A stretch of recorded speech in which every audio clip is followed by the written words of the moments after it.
Doctor, చాలామంది బొటాక్స్ని fake beauty అంటారు. మరి యాజ్ ఎ డాక్టర్గా మీ అభిప్రాయం ఏంటి? కాటుకు పెట్టుకున్నా అది ఫేక్ బ్యూటీయే, లిప్స్టిక్ పెట్టుకున్నా ఫేక్ బ్యూటీయే కదండి. Okay. Anything we are adding to our face is fake beauty. Okay. డెఫినెట్గా ఏదైనా సరే, సింగారం, అలంకరణ ఇవన్నీ కూడా ఫేక్ బ్యూటీ కిందకే లెక్క వస్తాయి అలా అంటే. సో అలా కాదు కానివ్వండి, బొటాక్స్ కాన్ఫిడెన్స్ని పెంచుతుంది చాలా మందిలో. చాలా రకాలుగా వాడతారు బొటాక్స్ని, నాట్ జస్ట్ ఫర్ రింకిల్స్. ఫేస్ని కాస్త ఎలాంగేటెడ్గా చూపించాలంటే ఇక్కడ ఫిల్లర్స్ ఇచ్చిస్తే సరిపోదు. ఒక్కోసారి ఈ మెసెటర్ మజిల్ దగ్గర బొటాక్స్ ఇచ్చి దీన్ని కాస్త వదులుగా చేస్తే కూడా ఆ వి షేప్కి కోఆపరేట్ చేస్తుంది బొటాక్స్. సో రకరకాలుగా ఈ బొటాక్స్ని వాడచ్చు. చిగుళ్ళు జారిపోకుండా కూడా ఇస్తూ ఉంటారు నోట్లో కూడా, రకరకాలుగా ఉంటుంది. సో బొటాక్స్ ఇచ్చినప్పుడు you should look fresh. Wow, you look so fresh అనగలగాలి. అంతేగాని నువ్వు బొటాక్స్ చేసుకున్నావా, ఫేస్ ఏంటి ఎక్స్ప్రెషన్ లెస్ ఉంది అనేలాగా అవ్వద్దు. అంటే అది ఇస్తున్న సర్జన్ చేతిలో ఉంది. స్కిల్ఫుల్ హ్యాండ్స్ లో మీరు ఉన్నప్పుడు బొటాక్స్ చేసుకున్నావా అన్నారు. చాలా ఏంటి ఇంత మార్పు వచ్చింది, భలే ఉంది ఈసారి నీ ఫేస్ అన్నట్టుగా ఉంటుంది. సో ఎడాపెడా రాంగ్గా వాడే బొటాక్స్కి ఖచ్చితంగా బ్యాడ్ రిజల్ట్స్ ఉంటాయి. అయితే ఫేక్ బ్యూటీ అని అనడంలో ఏ అలంకరణ అయినా ఫేకే కదా, మన న్యాచురల్ కాదు కదా అది. ఏదైనా సరే అండి, మనం అందంగా కనిపించడానికి ఏది చేసినా మన సంతోషం కోసం చేసినప్పుడు, ఇతరుల సంతోషం కోసం కాకుండా మన కోసం మనం చేసుకున్నప్పుడు that's not at all fake. It's always beautiful however it is. Okay.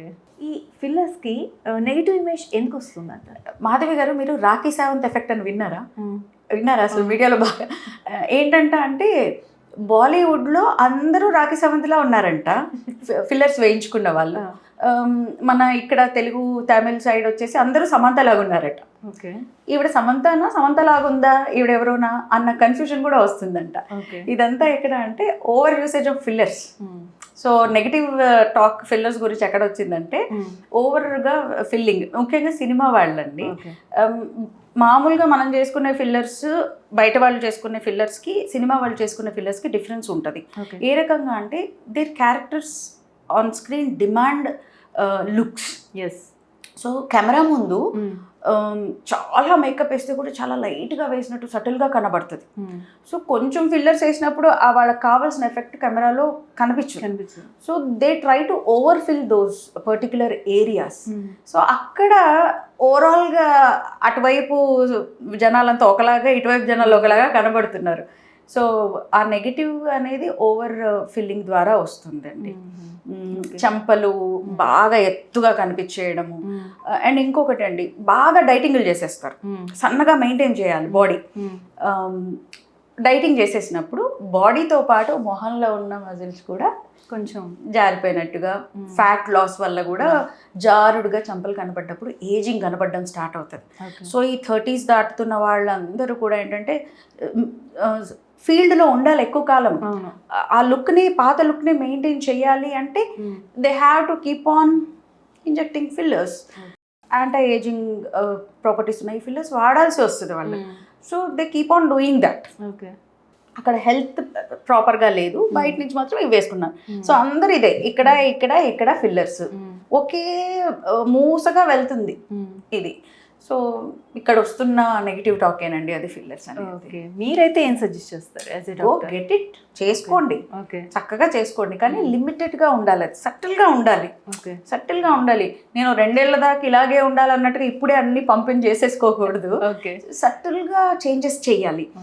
నీ మొహం గుర్తుపట్టరాకుండా అయిపోకూడదు. ఫిల్లర్స్ కానీ బొటాక్స్ ఇవ్వడంలో ఉద్దేశం ఏంటి అంటే ఆ రింకిల్స్ అవి ఇవి కాస్త కప్పిపుచ్చుకొని ఇంకా కాస్త అందంగా కనిపించడం. అంతేగాని మనం మనలాగా మన ఐడెంటిటీ పోగొట్టుకొని ఆధార్ కార్డులో మన ఫేస్ కూడా గుర్తుపట్టలేనంతగా మారిపోవడానికి కాదు. సో మీరు మీలాగా లేనంతగా ఫిల్లర్స్ ఇస్తున్నారంటే రాంగే. సో మరీ అంత హైప్కి ప్రాముఖ్యత ఇవ్వకండి. Keep it subtle, keep it subtle. First ఒక లెవెల్లో వెళ్ళండి, సరిపోయినప్పుడు ఇంకొంచెం లెవెల్, అంతవరకే. ఇంకాస్త అనేది ఆపాలి. సో ఆ బ్యాలెన్స్ కౌన్సిలింగ్లో, కన్సల్టేషన్లో మంచి క్లినిషియన్ మీకు చెప్పగలరు. వేయండి అంటూ ఉంటారు చాలామంది, ఇంకాస్త అండర్ ఐ అంటారు, ఇక్కడ అంటారు. అది వాళ్ళకి ఎక్స్ప్లెయిన్ చేయగలరు, ఇంకా చాలు. కొన్ని రోజులు చూద్దాం, అప్పటికీ కావాలంటే అప్పుడు చూద్దాం అని చెప్పి వాళ్ళని ఆపగలగాలి మనం. ఓకే. అదొక బిగిన్ చేశాక కొంతమందిలో ఆ అగ్రెషన్ ఉంటుంది, ఇంకా కావాలి ఐ లుక్ బెటర్ అని.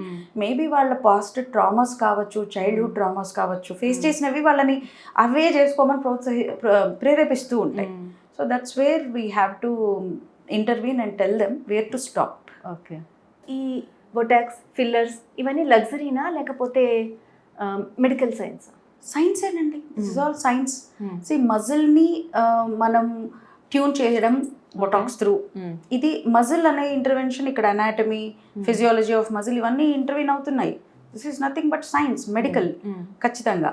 సో బొటాక్స్ ఇచ్చి కొంత స్పాజమ్ అంటారు, పారలైజ్ చేయడం, మజిల్ యాక్టివిటీని పారలైజ్ చేయడం దాని activity.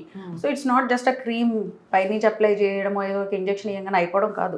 This lot going on inside. ఒక పర్టికులర్ పీరియడ్ ఆఫ్ టైం వరకు ఇన్యాక్టివ్ చేసేస్తున్నాం మజిల్ని. సో ఇట్ ఈస్ ఖచ్చితంగా మెడికల్ ఒకటి. ఈ ఫిల్లర్స్ లాంటివి కూడా ఇవేనండి. సో మెడికల్ బేస్డ్గానే ఉంటాయి ఇవన్నీ కూడా. ఇప్పుడు దాన్ని ఒక వ్యానిటీ లాగా, లగ్జరీ లాగా చూస్తున్నారు కానీ నో, ఇట్ ఈస్ మెడికల్. తర్వాత దాని ఎక్స్పెన్స్ని బట్టి it has become a luxury now. మనం అన్నట్టు దాని అబ్యూజ్, ఆ ప్రోడక్ట్ అబ్యూజ్ ఎక్కడ మొదలవుతుంది? టూ మచ్గా దాన్ని వాడడం వల్ల, ఎడాపెడా దాన్ని ఇంకా ఇంకా ఇంకా అనుకుంటూ తీసుకోవడం ద్వారానే అది అబ్యూజ్ అవుతుంది తప్ప అది ఒక లగ్జరీగా నేను రిచ్, ఇప్పుడు ఇది ఉంటేనే నేను రిచ్, ఇది ఉంటే నేను హై క్లాస్ అనే ఒక అజంప్షన్ లో ఉన్నారు చాలా మంది. But behind it there is a lot of science. It's not just about cosmetics, cosmetology ఒక్కటే కాదు ఇక్కడ. ఈ గమ్ హెల్త్ కూడా బొటాక్స్ ఇస్తారు, యూనో. చిగుర్లు జారిపోతున్న ఆ టైంలో కూడా అక్కడ బొటాక్స్ యూసేజ్ ఉంటుంది. సో అక్కడ హెల్త్ రిలేటెడ్ మళ్ళీ. So not always it is luxury are vanity. Most of the times it is medical. Can common men afford? Yes. Okay. Yes. These days, a common man can afford. Okay. Right.